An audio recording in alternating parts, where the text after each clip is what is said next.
हरियाणा के अंदर rural area में ऐसी कोई भी कॉन्स्टिट्यूएंसी नहीं है जिस कॉन्स्टिट्यूएंसी में 3 गवर्नमेंट कॉलेज खुलवाए हुए हो।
कोई बड़ा थोड़ा थोड़ा आ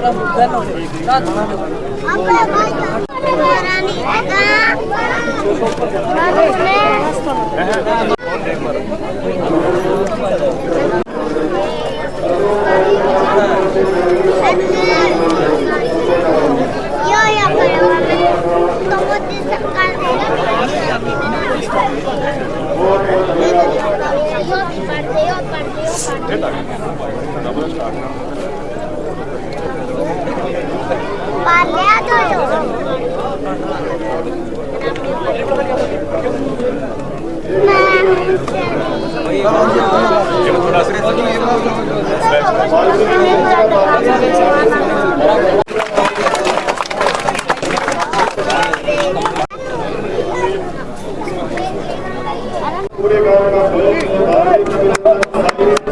प्रोग्राम के लिए मुझे लग रहा है पूरे सारी मैं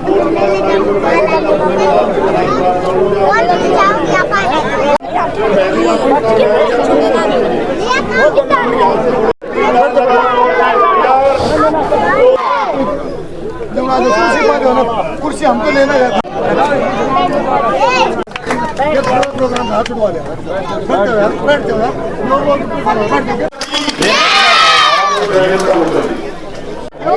यहाँ पर उपस्थित सभी हमारे सम्मानित साथियों, मेरी माताओं बहनों, नन्हे मुन्ने प्यारे बच्चों, हमारे साथ कांग्रेस पार्टी के चल रहे सभी वरिष्ठ हमारे साथीगण, एसीपी, स्वागत अभिनंदन करती हूँ डॉक्टर राकेश जी का, जिन्होंने चौधरी भूपेंद्र सिंह हुड्डा जी ने, सांसद भाई दीपेंद्र हुड्डा जी में और कांग्रेस पार्टी में आस्था जताते हुए कांग्रेस पार्टी को ज्वाइन किया है। मैं इनका बहुत बहुत धन्यवाद करती हूँ, इनका बहुत बहुत स्वागत करती हूँ।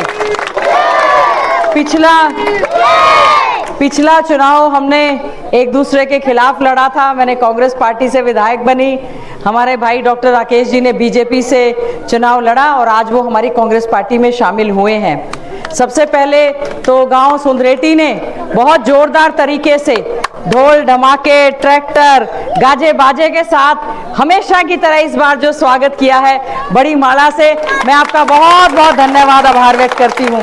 छोटे तो अब जो है वाकई में ही फूल को फेंकने का टाइम आ गया है, क्योंकि बीजेपी जा रही है और कांग्रेस आ रही है। तो हमने जो है जिस प्रकार से पूरे प्रदेश में एक हवा चल रही है, बीजेपी ने सारे हरियाणा के साथ, विशेष तौर से मैं कहूंगी झज्जर के साथ बहुत ज्यादा भेदभाव करने का काम किया। हमने विपक्ष के तौर पर मजबूती से कोशिश की अपनी आवाज को उठाने की, विपक्ष में आपकी लड़ाई को हमने मजबूती से लड़ने का काम किया। जब हमारी कांग्रेस पार्टी की सरकार थी, हमने यहाँ पर जो है ज्यादा से ज्यादा एक बहू में कॉलेज बनवाया, बिरोड़ में कॉलेज बनवाया, मातनेल में कॉलेज बनवाया, और हमने जो है ITI सालावास, ITI मातनेल, ITI गुड्डा और बड़े बड़े संस्थान हम लेकर आए, रेलवे लाइन लेकर आए, धर्मशालाएं, चौपाले, NTPC आई, CLP आई, अल्ट्राटेक आई, JK लक्ष्मी, इतने बड़े कारखाने आए, हमारे क्षेत्र में रोजगार हुए। लेकिन जब से बीजेपी की सरकार आई है, इनको किसी से कुछ लेना देना नहीं है, केवल और केवल धर्म, जाति और बिरादरी के नाम पर झगड़ा करने के अलावा कुछ नहीं करते। और विशेष तौर से मैं कहना चाहूंगी, जो हमारी बहन बेटियां, हमारा प्रदेश और देश जिसमें हम जय जवान, जय किसान, जय संविधान का नारा देते हैं, ऐसे में जवानों की दुर्गति इन्होंने करने का काम किया। अग्निवीर की केवल 4 साल की भर्ती, एक अग्निवीर भर्ती होगा और 4 साल में वो रिटायर हो जाएगा। और हमारी कांग्रेस की सरकार बनेगी, हमने ये वायदा किया है कि हमारा प्रयास है कि पहली बात तो ये अग्निवीर योजना खत्म होनी चाहिए, पक्की सेना की भर्ती होनी चाहिए। फिर भी जो भी हमारा अग्निवीर 4 साल में रिटायर होकर आएगा, हमारी कांग्रेस की सरकार बनेगी, हम उसको प्राथमिकता के आधार पर नौकरी देने का काम करेंगे। कल ही मैं धन्यवाद करना चाहती हूं कि कांग्रेस आला कमान ने, चौधरी भूपेंद्र सिंह हुड्डा जी ने, हमारे नेता राष्ट्रीय अध्यक्ष मल्लिकार्जुन खड़गे जी ने घोषणा पत्र कमेटी का अध्यक्ष बनाया।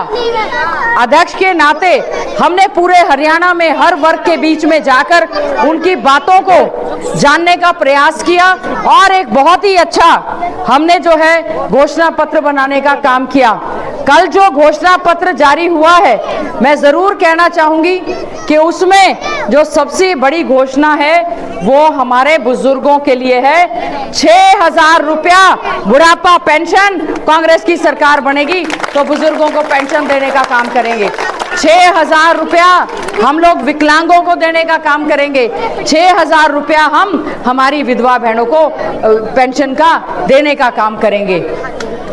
और इसके अलावा मैं देख रही थी यहाँ पर हमारी बहन बेटियां, माताएं बहुत अच्छी संख्या में बैठी हुई हैं। हमारी कांग्रेस पार्टी ने जो घोषणा पत्र कल जारी किया है, उसमें एक निर्णय लिया है कि इंदिरा लाडली बहन योजना के नाम से हर महिला को 18 से लेकर जो 60 साल की होगी 2,000 रुपया महीना हर महिला को देने का काम करेंगे, जिससे कि हमारी बहनों को 2,000 महीना जो है उनको देने का काम करेंगे। साथ ही साथ में 500 रुपए का सिलेंडर देने का काम करेंगे, क्योंकि बीजेपी ने 1000 कभी 1100 रेट बढ़ाने का काम किया है, और 300 यूनिट बिजली मुफ्त में देने का काम करेंगे। हमारे समय में 100 गज के प्लॉट दिए गए थे, इस सरकार ने 1 इंच भी किसी को नहीं दी। 10 साल तक हम कहते रहे गरीबों को प्लॉट दे दें, इन्होंने 1 इंच जगह किसी को नहीं दी। हमने हमारे समय में 3,94,000 प्लॉट दिए थे। आप दोबारा से, और ये कब घोषणा हुई थी? जब श्रीमती सोनिया गांधी जी NTPC प्लांट के कार्यक्रम में आई थी, तब उन्होंने महात्मा गांधी ग्रामीण बस्ती योजना की शुरुआत की थी, और उसके बाद इस सरकार ने उसको बंद करने का काम किया। कांग्रेस की सरकार बनेगी, दोबारा से 100 गज के मुफ्त में प्लॉट भी देंगे और 3.5 लाख की लागत से 2 कमरे का मकान बनाकर देने का काम करेंगे। हमारी जो बैकवर्ड क्लास की क्रीमी लेयर है, बैकवर्ड क्लास की क्रीमी लेयर 6 लाख कर रखी है। हम लोग इसको बढ़ाकर 10 लाख करेंगे ताकि सभी को जो है इसका फायदा मिले। अभी हमारे इतने युवा साथी फूल माला बरसा रहे हैं, बड़ी माला से स्वागत कर रहे हैं। हमें बड़ा दुख होता है कि हमारे प्रदेश का पढ़ा लिखा युवा बेरोजगारी में धक्के खा रहा है, या नशे की चपेट में आ गया, या वो क्राइम में बढ़ गया। आज के समय में हमारा हरियाणा असुरक्षित श्रेणी में ये आ चुका है, जहां पर हमारी बहन बेटियां शिक्षण संस्थाओं में, वर्किंग प्लेस पर सुरक्षित नहीं है। हम हमारे युवाओं को जो बेरोजगार घूम रहे हैं वो देश और प्रदेश से पलायन कर रहे हैं, हमारे लिए बहुत बड़ा चिंता का विषय है। हमारी घोषणा पत्र में एक चीज आई है कि हम लोग जो है इसमें 2 लाख पक्की नौकरी कैलेंडर के हिसाब से भर्ती विधान जारी करेंगे, जिसमें कि किस दिन नौकरी निकलेगी, किस दिन पेपर होगा, किस दिन हमारा रिटर्न एग्जाम होगा, किस दिन इंटरव्यू होगा और किस दिन रिजल्ट निकलेगा।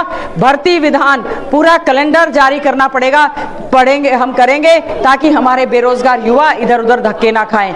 इनके लिए भी रोजगार शुरू करने के लिए कई योजनाएं जो हमारा 2 दिन बाद घोषणा पत्र होगा उसमें निकलेगी। मैं तो केवल एक बात कह सकती हूं, जो बीजेपी का घोषणा पत्र होता है वो जुमला पत्र होता है। पिछली बार बीजेपी और जेजेपी ने मिलकर पूरे प्रदेश को पूरी तरह से लूटने का काम किया। हमारी सड़कें, जब मैं आ रही थी तो माताएं बहनें दिखा रही थी, सड़कों की हालत देख ले। अब क्या करें, हमने तो अपने समय में फोटो वीडियो शोर शराबा विधानसभा के अंदर और बाहर रखा, लेकिन सरकार ने 1 इंच भी हमारे यहाँ सड़क बनाने का काम नहीं किया। मैं आश्वासन देना चाहती हूँ, कांग्रेस की सरकार बनेगी, चौधरी भूपेंद्र सिंह हुड्डा जी मुख्यमंत्री बनेंगे, सांसद भाई दीपेंद्र हुड्डा जी और हम मिलकर सबसे पहले इन सड़कों को, जो टूटी फूटी सड़कें हैं, इनका पूरी तरह से ठीक करने का और नई बनवाने का इनका हम काम करेंगे। और जो हमारे बहुत सारे कहीं हमारा पशु घूम रहे हैं, कहीं पर जो है हमारी धर्मशालाएं चौपालें टूटी हुई हैं, किसी ने सुध नहीं ली। हमारा 750 किसान शहीद हो गया था बॉर्डर पर। कल घोषणा हमारे राष्ट्रीय अध्यक्ष ने की है कि जो हमारे किसान शहीद हुए, प्रदेश में हम उनके नाम से एक यादगार स्मारक बनाने का काम करेंगे। और साथ में जो हमारे किसान शहीद हो गए हैं उनको शहीदी का दर्जा देते हुए उनके परिवार के सदस्य को सरकारी नौकरी देने का काम करेंगे। और अभी तो बहुत सारी घोषणाएं हैं, हमारी मनरेगा की मजदूरी हम 400 से ज्यादा करेंगे ताकि, और जॉब कार्ड को इंश्योर करेंगे। बहुत सारी चीजें हैं, आंगनवाड़ी वर्कर्स का मानदेय बढ़ाएंगे। मिड डे मील वर्कर हमारा बहुत दिनों से संघर्ष कर रही हैं कि हमें जो है 12 महीना की तनख्वाह दी जाए, तो उसका भी हमने घोषणा पत्र में डाल दिया है कि उनको भी पूरे 12 महीने की हम तनख्वाह देने का काम करेंगे। हमारे बहुत सारे सरपंच, पंच, जिला परिषद के लोग, उनकी सारी इलेक्टेड लोगों की इन्होंने पावर खत्म कर दी। मैं तो कहूंगी डॉक्टर राकेश जी बीजेपी से आए हैं, वहां तो किसी विधायक या मंत्री की भी नहीं चलती, मुझे इतना पता है। हम लोग तो फिर भी विपक्ष में अपनी आवाज निकाल लेते हैं, बोल लेते हैं, शोर कर लेते हैं। बीजेपी में तो किसी को बोलने का भी अधिकार नहीं है। और हमने, हमारी सरकार बनेगी, चुने हुए नुमाइंदों के सारे अधिकार उनको पूरे के पूरे वापस देने का काम कांग्रेस पार्टी की सरकार करेगी। हमारा प्रयास रहेगा। बहुत सारे सफाई कर्मचारी संगठन हमें मिले थे, उन्होंने कहा कि जो सफाई कर्मचारी हैं लंबे समय से वो कच्ची भर्ती होते हैं। हमारी सरकार ने ये निर्णय लिया है, कांग्रेस पार्टी के घोषणा पत्र में है कि कांग्रेस की सरकार बनेगी, हम हमारे जितने भी सफाई कर्मचारी हैं उनको एक कलम से नीति बनाकर पक्का करने का काम करेंगे। और साथ ही साथ में सफाई कर्मचारी आयोग बनाकर आगे से जो भी भर्ती है उसको पक्की करने का काम करेंगे। तो इस तरह के बहुत सारे कार्य हैं जो कांग्रेस की सरकार बनेगी और हम लोग करेंगे। मैं तो गांव सुंदरेटी में आज एक बात कह सकती हूं, चाहे पिछले दिनों हमारी आदरणीय दीपेंद्र हुड्डा जी की धर्मपत्नी श्वेता जी आई, सरपंच साहब, गांव ने तो तब भी पूरा रिकॉर्ड तोड़ा था, खूब स्वागत किया था, तो भी उतना ही तोड़ांगे और खूब रिकॉर्ड तोड़ा। और मुझे उम्मीद है आपने मुझे भी पूरा आशीर्वाद हमेशा दिया है। मैं आपसे हाथ जोड़कर प्रार्थना करना चाहती हूँ, सारा गांव सुंदरेटी यहाँ पर खड़ा है। आने वाली 5 तारीख को चुनाव होंगे। क्या हो गया, क्या नहीं मिला आंटी को? डांगरा का अस्पताल, मैं आपको बता रही हूँ, हमारे घोषणा पत्र में वैसे तो घोषणा पत्र तो हमारा जो है, हमारा घोषणा पत्र तो 2 दिन बाद घोषित होगा, लेकिन उसमें हमने कहा है हर ब्लॉक में सरकारी पशु अस्पताल बनवाने का, बिल्डिंग तैयार नहीं हुई, 4 दीवारी करा रखा है। हर ब्लॉक में पशु अस्पताल बनाने का वायदा कांग्रेस पार्टी ने अपने घोषणा पत्र में किया है और वो हम बनवा कर रहेंगे। और मैं आपसे केवल हाथ जोड़कर एक प्रार्थना करने के लिए आई हूं। आपकी बहन हूं, आपकी बेटी हूं, हमेशा आपकी आवाज को मजबूती से उठाने का काम किया है। कांग्रेस पार्टी ने 5वीं बार आप सबके सहयोग से, आशीर्वाद से, झज्जर की महान जनता के आशीर्वाद से 5वीं बार कांग्रेस पार्टी ने अपना सहयोग, अपना टिकट देकर भेजा है। मैं आपसे हाथ जोड़कर प्रार्थना करती हूं, 5 तारीख जो है, 5 तारीख को चुनाव होगा, 5 तारीख को चुनाव होगा, पंजे का निशान है और 5वीं बार है, तो अपनी बहन को आशीर्वाद देकर यहां से भारी मतों से जिताने का काम करना। आपने जो स्वागत किया, मैं आपका बहुत बहुत धन्यवाद स्वागत करती हूं। गांव सुंदरेटी